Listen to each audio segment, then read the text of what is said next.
Yo guys, what is up? Moxie here with a Borderlands 4 video, and if you are watching this video, that means that Borderlands 4 is launched or is about to launch. I have been playing this game for a bit now. I have over 140 hours. I absolutely adore this game. I've been like nonstop grinding and playing. I've leveled all of the characters to level 50, and I wanted to give you guys my like early impressions. Now I know early impressions at like 140 hours might sound weird to some people, but like I put in over 5,000 hours into Borderlands 3. I am a huge Borderlands nerd, and while I'm not a professional reviewer and I can't speak about things like level design or sound score, I really just kind of wanted to get my thoughts out there on this game. Now, a few things to note real quick. This video is not sponsored by 2K. 2K's never like required me to say anything positive or negative about a game, but I know like people perceive like, oh, if it's sponsored, he's not speaking the truth. So I purposely have not had this video sponsored. I can say whatever I want, and I just wanted to talk about this game. We're gonna be talking about if Borderlands is good, if it's fun, if it's addicting, all of the things I liked and all of the things I didn't like. There's plenty of both. I hope you guys kind of enjoy this. It's not scripted. I have nothing written down, so we're probably just going to be ranting. But yeah, I hope you guys enjoyed the video. Let's do this. So the first thing I want to talk about is performance, which is something that I think has been a concern for a lot of people, and it is still a concern for me. Now, my game ran very well while I was playing it. I had DLSS on and frame gen on, and I know some people talk about like, oh, there's like an input delay with frame gen or something like that. The game felt great to me. In most areas, I was around 160 to 170 FPS. When I was indoors, I was well over 200 FPS. Without frame gen and without DLSS on, I get about 70 to 80 FPS. If you're wondering if you should get this game and you're on PC, make sure that you have at least the minimum specs. I really don't think this game will run very well on below minimum specs, if run at all. And I really think that this game needs like DLSS and frame gen. That's not to say that the performance is good, but there are tools in the game and settings that you can tweak to make it run decently. Now, I've heard from other people that it ran horribly for them. I can't really speak for them. I can only speak from my personal experience. In over 140 hours, I have not crashed a single time, and it's just been pretty solid. Now, there is one big issue that we do need to mention, and that is hitching.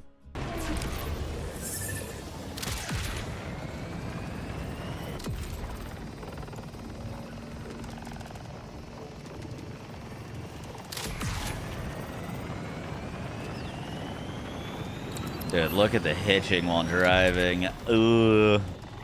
So when I was driving to new areas on my first playthrough, anytime I would enter a new area, I'd pretty consistently encounter hitching. It was bad.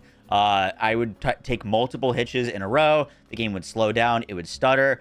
This was mainly when I was exploring new areas for the very first time. I don't know, like maybe the game was just like loading the shaders for that area. But if I played in that area for a while, or if I traveled back to that area, I wouldn't hitch as much. And I wasn't hitching on my second playthrough nearly as much. But it does seem like anytime that you go to an area that is totally new and totally unexplored, you will hitch a lot. It seemed like most people were encountering this issue. Not the end of the world, but definitely frustrating. The next thing to talk about is the like campaign and the story. Not going to be spoiling anything, so I don't really want to talk about specifics. But overall, I enjoyed the story.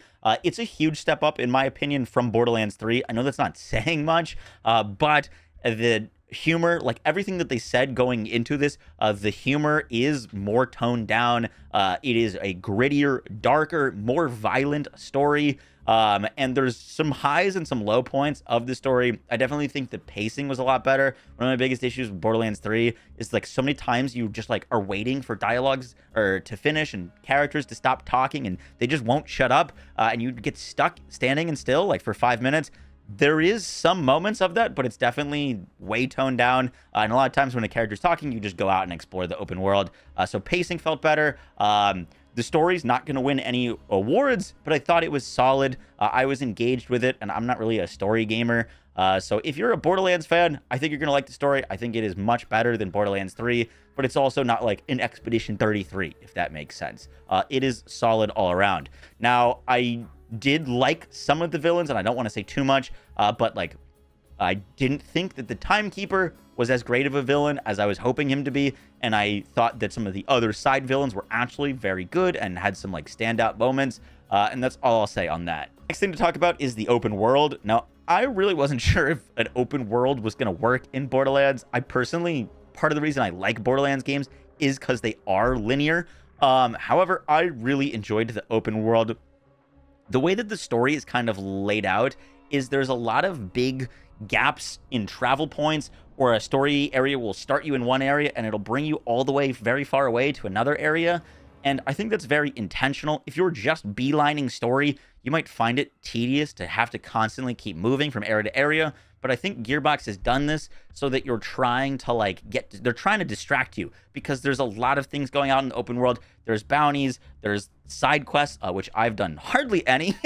there's so many side quests I just haven't touched. I personally just didn't really want to spoil them for my like first real playthrough on stream, so I kind of just beeline story. But in terms of like not side quests, there's a lot to get distracted by in the open world, from like hidden dungeons, hidden bosses, these like drill site activities that kind of function like slaughter shafts, these world bosses that spawn. There's just a lot going on. There's a lot to farm and there's a lot to find. And if you let yourself be distracted, I think you'll find a lot of cool things there. If you are just kind of like beelining story, I don't think you'll think all that much of the open world. But if you let yourself get distracted, there's a lot of cool things. And like 90% of the time, I would say you're very rewarded for exploration. That's something that Gearbox has always done well, and I think they're doing it well again here. Now, I don't think every Vault Hunter tree is created equal. Some of them are just absolutely crazy, and some of them feel not great.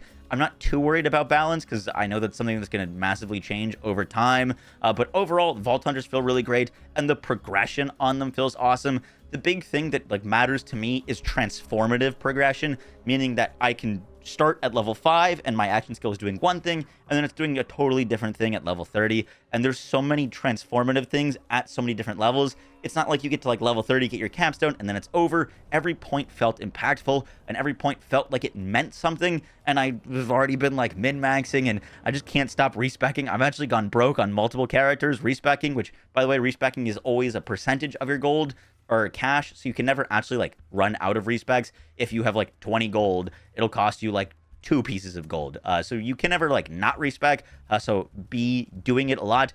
There's also a test range now in the game, which works great, and you can test your builds and like test if interactions are working, which makes my life so much easier. So I've really enjoyed that aspect. One of my favorite aspects of the game, and I didn't think I would like this at all, in fact I like readied up a complaint video about how it was going to like ruin Borderlands, is the part system. Now, I was really worried that if you could roll a Tediore part on like a Maliwan gun, or you could roll a Jacobs part on every gun, that every gun would just start to feel like a Jacobs, or every gun would start to feel like a Maliwan, and you'd kind of ruin that like gun identity. However, I've really enjoyed this system because it just totally changes the way that you think about weapons and the way that you farm them.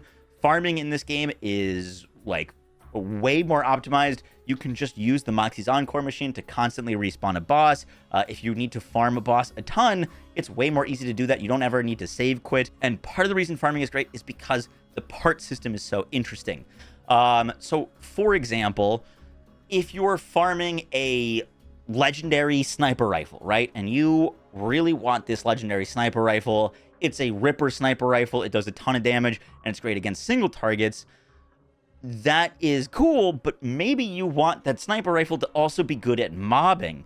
And then you can farm that specific sniper rifle and try to get it with a Jacobs part, so now it's going to ricochet. And even though that's a Ripper gun, you might be able to get it with a Jacobs part and then use a Jacobs enhancement just to like pull one up, which gives you more ricochets on it if you're not critically hitting. And so like even if you have a gun that's like a super favorite of yours, these new enhancements and the new part system allows you to change those things. Like you could find a Vladof assault rifle that maybe does a ton of burn damage, and you want to use that burn damage for your status effect build, but Maliwan has the enhancement that lets you spread status effects on kill, so you're going to farm that AR until you get the Maliwan part, so now you're spreading that burn damage on that assault rifle to enemies. It probably won't matter to a lot of people, but if you're like into the theory crafting, it's a really, really cool system, and it's going to mean that we're going to be farming a lot. We're going to be farming a lot. It does seem like part rolls increase, and the amount of part variance increases as you go up in difficulty. So you're not going to be seeing part like weapons at like with 4 different parts at level 5, but as you play more, the rolls get even crazier and crazier. I also really like the Ordnance slot. I don't want to like go on about it too much, but the Ordnance slot makes grenades and rocket launchers feel the best that they've ever felt in a Borderlands game. I've talked about it before, but I've never really enjoyed using grenades. I didn't really use the grenades at all in Borderlands 3 unless I had to, or it was a grenade build, and didn't really enjoy using rocket launchers. The Ordnance slot just makes them feel good. You can build around them. You can have huge Ordnance uptime, and they're really satisfying to use. Now, I have been kind of raving about the loot system and the gear and stuff like that, but there is one really big downside and some big issues that I want to talk about that's mainly balance related. Once again, I'm not too worried about balance, but I think Gearbox has been a little bit afraid to give legendaries the strength that they need, because, you know, in the past, a lot of Borderlands games, they've nerfed a bunch of legendaries when the game launches and the community gets pissed, people leave. So I think the legendaries aren't quite as strong as they need to be. That's not saying that there isn't really powerful legendaries, but in this game, one of the big new additions is underbarrels, and underbarrels are unbelievably strong. I could find a green Jacobs with a underbarrel attachment, and it will be stronger than a lot of legendaries that I could find. And so that didn't feel very good. And I think it's just a balance thing where I hope that they buff up some of the legendaries and make them feel better, because even though they're hard to get, doesn't mean that they're good. And a lot of the underbarrels are so powerful that they just like outshadow a lot of other things. And so definitely some loot imbalance there. I am confident that they could fix that. But yeah, keep an eye out for underbarrels on your playthrough. The next thing to mention is difficulty. Now, I think people are going to view difficulty in this game differently. And if you are wanting to experience Borderlands to its fullest this time around, personally, I'd recommend hard difficulty. You can play on whatever you want. I played on hard. One of the cool things about hard is you deal way less damage if you're not matching elements. If you are shooting like armor bar with radiation damage, you deal 50% less damage. So you are heavily penalized for not matching elements on hard mode, which I think is really cool. It means that you need to like really focus on the elemental system in hard mode, which is awesome. But the other thing about like hard mode and the difficulty they're doing this game is enemies scale up in level like crazy. There are a lot of the times where you might encounter one area where enemies are your level, and then the next area when they're like 4 or 5 levels higher, and enemies that are higher level have tons of damage reduction against you. And so it's really important when you're playing to like be doing your side quests, be doing your things, because you will encounter some very, very difficult enemies and some tough times if you're not keeping up with your loot, if you're not getting on-level weapons, and if you're not getting XP, because enemies in certain areas will just be really high level. Now, that might annoy people because there's not like a clear reasoning for why one area is a higher level and one area is a lower level, because it could literally be from one pack to the next. And I think this is Gearbox trying to have like, oh, like this area is like, you know, a high level area where the loot might be better, but that's not really communicated very well. So I think that's going to lead to some frustration. I personally didn't mind it because I kept up with my stuff, but I did hear some people just getting really frustrated and just not all of a sudden not be able to kill anything. The next thing to mention is the movement. Now, the movement in this game, it just feels like after you play it for like an hour or two, it kind of just becomes second nature. At least for me, it was. It's very intuitive. It never feels clunky. There's so many cool things that you can do. I will say that the grappling hook is like only being to points is a bit of a bummer, because sometimes you'll get stuck on like shoulder height cliffs or like things where you should be able to jump over. But like overall, the movement makes the gameplay so much more interesting, and the enemies in this game are relatively deadly. They hit hard. They do a lot of damage, and so you're definitely incentivized to be using the movement to avoid damage. A lot of the boss attacks are telegraphed, and, you know, they give you the way to avoid them, but if you do get hit, you are punished. Now, I do want to say in terms of bosses, obviously not revealing anything, but I thought the bosses were definitely a step up. I didn't think they were all that challenging, to be honest. Maybe that's because I was doing some cracked Harlow things. I did play through the game on Harlow, but I found the mobbing sections when there was multiple elites with multiple modifiers a whole lot better than the like bosses in terms of challenge for the most part. Now, the one thing that's making the mobs very difficult is the modifiers. Most of these modifiers are fine. However, there's some that are like really tough to deal with to the point of annoyance.